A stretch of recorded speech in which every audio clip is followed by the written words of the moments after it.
بسم اللہ الرحمن الرحیم۔ 9 ذی الحجہ کے روزے کی فضیلت۔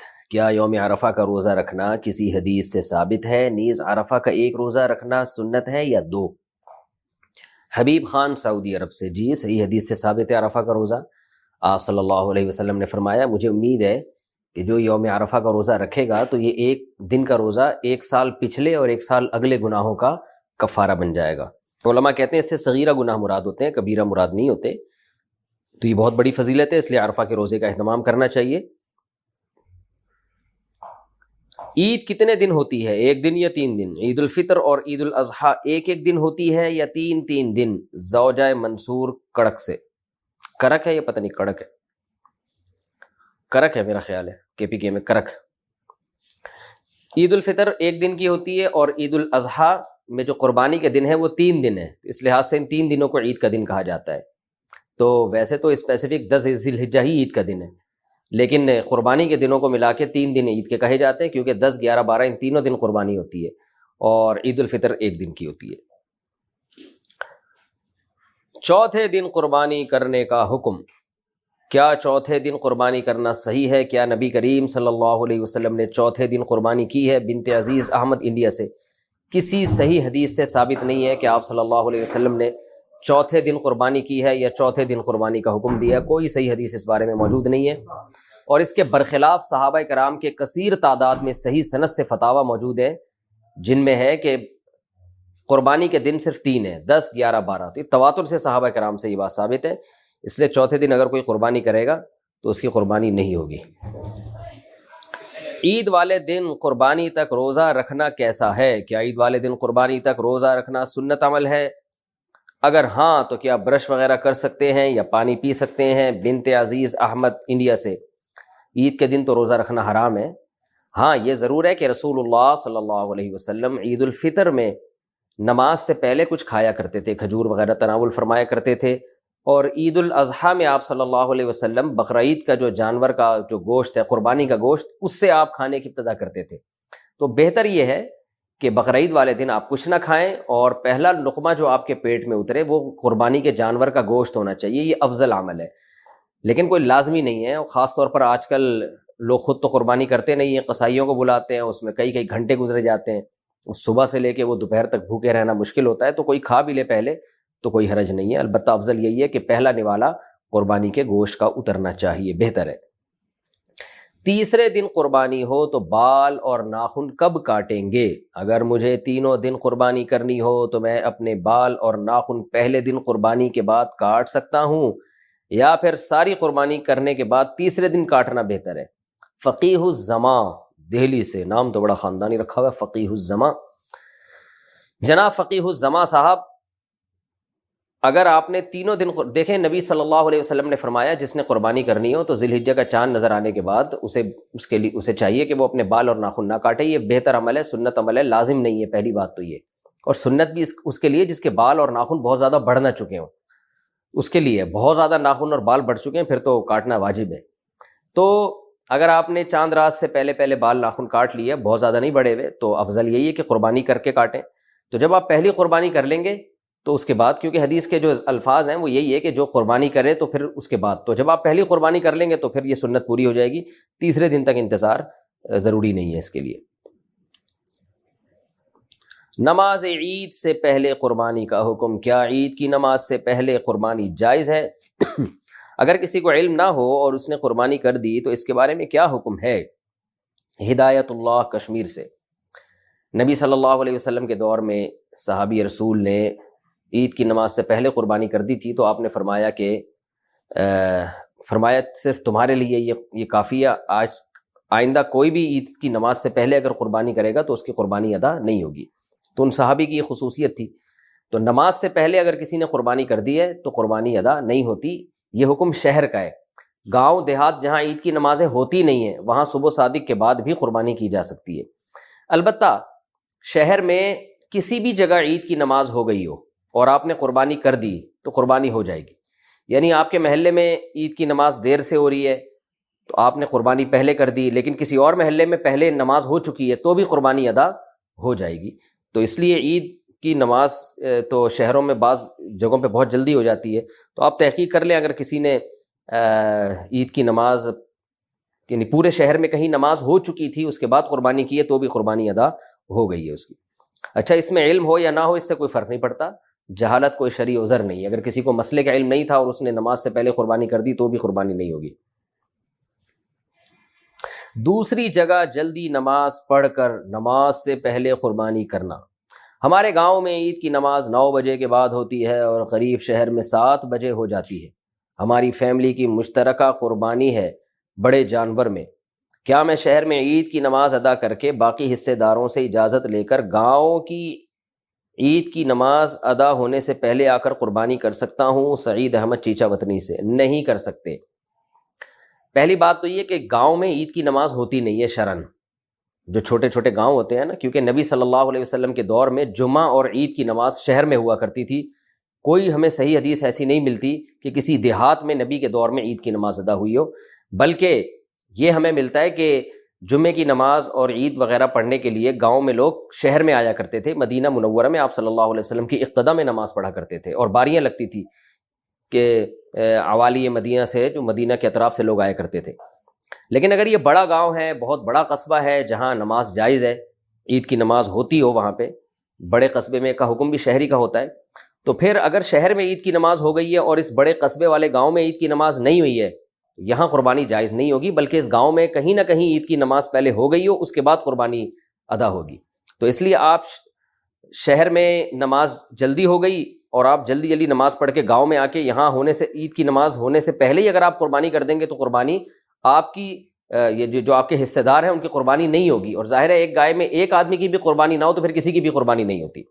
لیکن میں نے پہلے بتا دیا کہ یہ وہ گاؤں ہو جو بڑا قصبہ ہو، جس میں جمعے کی نماز اور عید کی نماز جائز ہو۔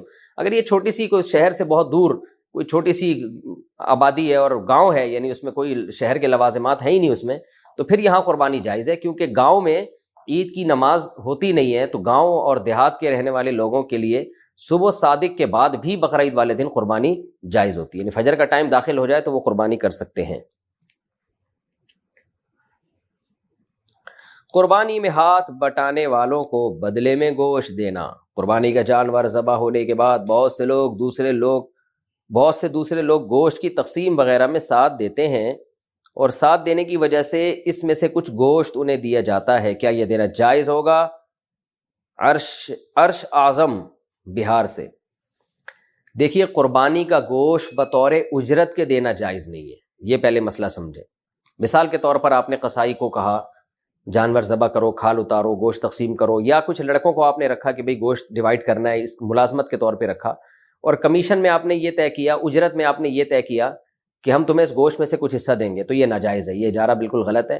قربانی کا گوشت جس نے قربانی کی ہے اس کے لیے اس کو بیچنا یا اجرت کے طور پہ دینا جائز نہیں ہے، تو الگ سے اجرت اس کی طے کریں۔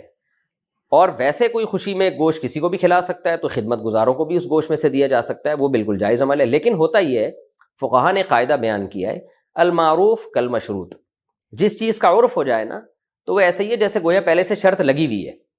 مثال کے طور پر ہمارے ہاں کراچی میں تو دیکھا ہے قصائی لوگ گوشت کا کچھ حصہ لازمی لے کے جاتے ہیں، یہ ایک عرف بن چکا ہے، تو جو چیز لازم ہو جائے نا وہ اجرت ہی کہلاتی ہے پھر، وہ کہ بھئی یہ تو اجرت کا گویا حصہ ہے۔ اس لیے ہم یہاں پر لوگوں کو یہ مسئلہ بتاتے ہیں کہ قصائی کو اس گوشت میں سے نہ دیں، کیونکہ اب یہ لازمی جز بن چکا ہے، یعنی گویا قصائی نے تو لازمی کچھ گوشت نکالنا ہے۔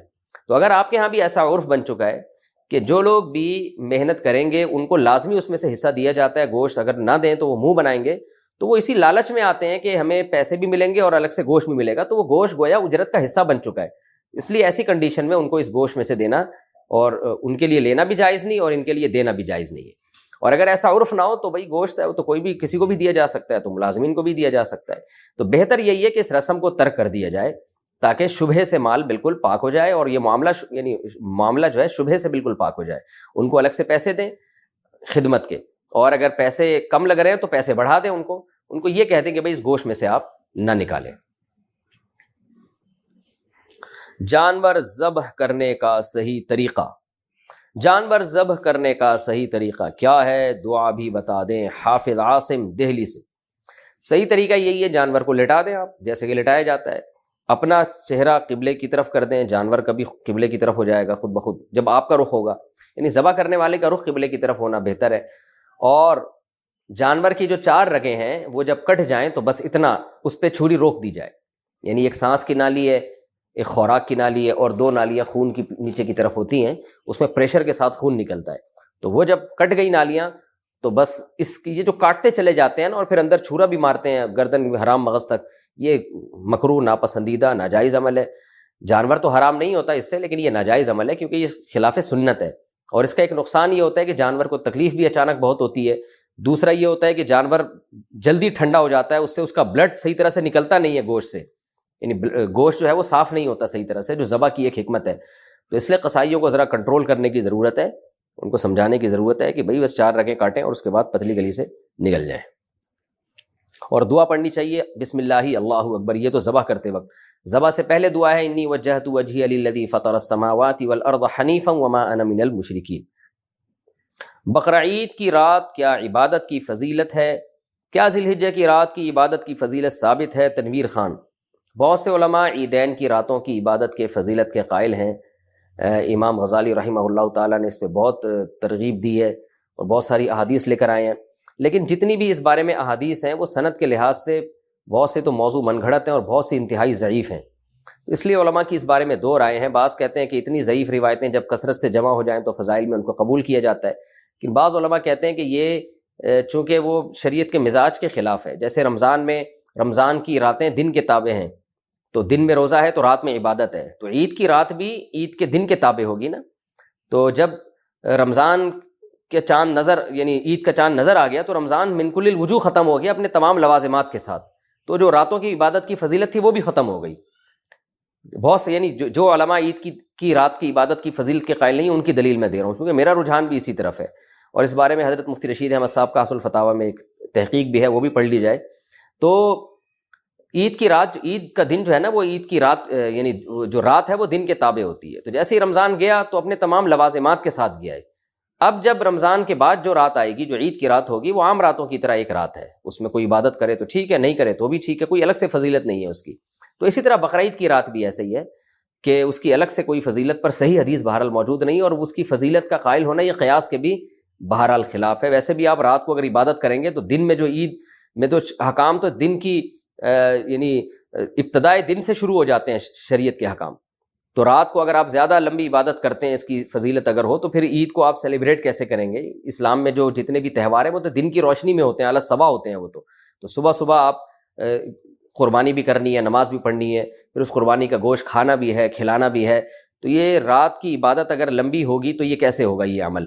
تو بہرحال بہت ساری چیزیں اس میں خلاف قیاس ہیں، اس لیے اصول شریعت کے خلاف ہیں گویا کہ، تو بہت سے علماء اس کی فضیلت کے قائل نہیں ہیں۔ بہرحال مسئلہ چونکہ اختلافی ہے، دونوں طرف علماء، اس لیے اس مسئلے میں شدت جائز نہیں ہے۔ میرا جو رجحان ہے اور بعض دیگر بڑے علماء کی وجہ سے ان کی تحقیق ہے اور اس سے مجھے وہ لگتی ہے صحیح، تو میرا بھی رجحان اسی طرف ہے، کیونکہ اس کی فضیلت پر کوئی بھی ایک صحیح حدیث موجود نہیں ہے۔ اچھا بھائی، ذی الحجہ میں ایام 20 کے روزوں کا حکم۔ ہاں، ذی الحجہ کے مہینے میں ایام 20 کے روزے کب رکھیں گے؟ سنا ہے کہ 13 ذی الحجہ کا روزہ نہیں ہوتا۔ مریم خان: جی ہاں، ذی الحجہ میں آپ ایام 20 کے روزے 14، 15، 16 کو رکھ لیں، کیونکہ 10، 11، 12، 13 یہ 4 دن کے روزے اسلام میں حرام ہے۔ عید الفطر کا روزہ بھی حرام، اور بقرعید کے 3 دن کا، اور 3 دن کے بعد جو ایک چوتھا دن 13 ذی الحجہ کا، وہ روزہ بھی حرام ہے اسلام میں۔ تو اس لیے ذی الحجہ میں کسی نے ایام 20 کے روزے رکھنے ہو تو 14، 15 اور 16 کے رکھے ہوئے۔ قربانی کا گوشت 3 حصوں میں تقسیم کرنا کیا لازم ہے؟ قربانی کے گوشت کو 3 حصوں میں یعنی اپنے علاوہ اور رشتہ داروں اور غریبوں میں تقسیم کرنا کیا لازم ہے؟ یہ سارا گوشت خود بھی رکھ سکتے ہیں؟ بنت طالب کراچی سے۔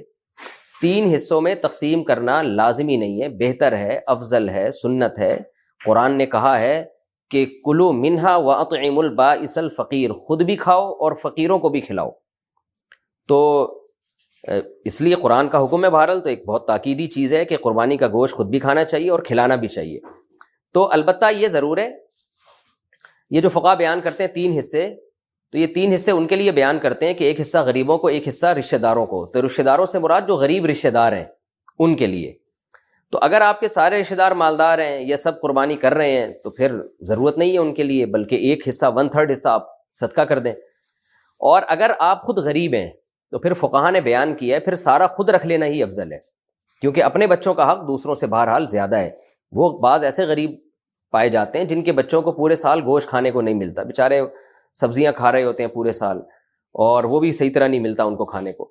تو اگر کوئی ایسا غریب آدمی جس کے بچوں کو پورے سال گوشت کھانے کو نہ ملے، بیوی بچوں کو، اس کے اقربا کو، تو وہ قربانی کا گوشت اگر سارا کا سارا خود رکھ لیتا ہے تاکہ کچھ دن تک ہم گوشت سے لطف اندوز ہو سکیں، گوشت کھا سکیں، تو یہ بھی ٹھیک ہے غریب آدمی کے لیے، بلکہ یہ زیادہ بہتر ہے، کیونکہ بہرحال اپنے بچوں کا حق، وہ بھی تو غریب ہی ہے نا، اپنے خود آدمی غریب ہے تو اس کے بچے بھی غریبی کہلائیں گے، تو اپنے غریب بچوں کا حق یہ دوسروں سے اسلام میں زیادہ ہے۔ ہاں جو متوسط درجے کے لوگ ہیں جو گوشت پورے سال کھاتے ہیں یا مالدار لوگ ہیں، ان کے لیے بہرحال افضل یہی ہے کہ کم سے کم 1/3 گوشت وہ صدقہ کریں، کیونکہ آپ تو کھاتے رہتے ہیں، اور 1/3 آپ غریب رشتہ داروں کو کھلا دیں، 1/3 خود کھا لیں۔ تو یہ کوئی اس میں یعنی کوئی لازمی حکم نہیں ہے، افضل حکم ہے یہ۔ قربانی کا گوشت کتنے دن تک استعمال کر سکتے ہیں؟ قربانی کا گوشت کتنے دن تک استعمال کر سکتے ہیں؟ عثمان گوجراں والا، جتنے دن آپ کا فریج برداشت کر لے تو جائز ہے، پورا سال بھی اسٹور کر سکتے ہیں آپ، لیکن افضل یہی ہے کہ ویسے بھی اللہ کو پسند نہیں ہے، اگر آپ مالدار ہیں تو ذخیرہ اندوزی اور چیزوں کو جمع کرنا ایک نامناسب سا کام ہے۔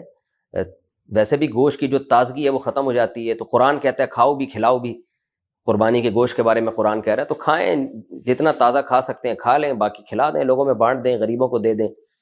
تو اگر آپ غریب ہیں اور آپ کو کے بچوں کو گوشت نہیں ملتا پورے سال کھانے کو، تو پھر اسٹور کریں، پھر کوئی حرج نہیں ہے اس میں، پورے سال چلا دیں، آپ بچے کھاتے رہیں اس میں سے۔ لیکن اگر آپ غریب نہیں ہیں، متوسط ہیں یا مالدار ہیں، پھر بہتر یہی ہے کہ جتنا کھا سکتے ہیں کھائیں، اور جو بجائے 6 مہینے اسٹور کرنے کے جب گوشت کا ذائقہ بھی خراب ہو جائے گا، تو بہتر یہی ہے کہ اس کو کھا کے تقسیم کر دیں اس کو۔ لیکن یہ کوئی لازمی حکم نہیں ہے، شریعت میں جائز ہے، آپ پورے سال بھی اسٹور کر سکتے ہیں۔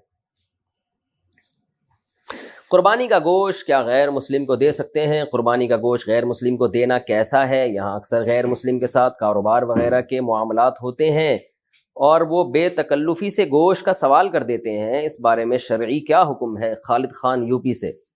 جی بالکل جائز ہے قربانی کا گوشت غیر مسلم کو دینا، خاص طور پر اگر وہ آپ کا کلیگ ہے یا آپ کے پڑوس میں رہتا ہے۔